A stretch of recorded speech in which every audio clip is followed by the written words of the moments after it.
обикалял всички стаи. Само в една стая не влизало, тя била винаги заключена.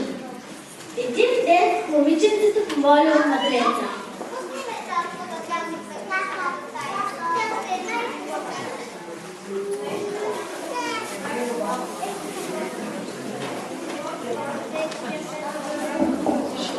Расло девойчето, порасло. Дал му мъдреца златния ключ от заключената стая. Припнало то, отключило вратата, но що да види? Курка, дете и разворена книга. Тишло девойчето пред татка си. Ти ми казваше, татко, че в заключената стая било най-хубаво. Показва намери там само курка, дете и книга. Казваше най-хубаво, курката и детето са трудът, а книгата е учението. От тях няма нищо по-хубаво на този свят.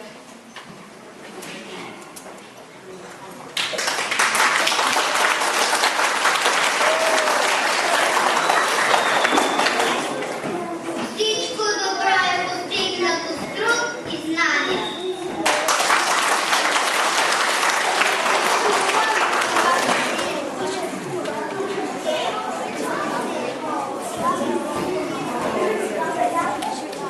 Ние знаем, че от всяка народна приказка може да се извадим полука.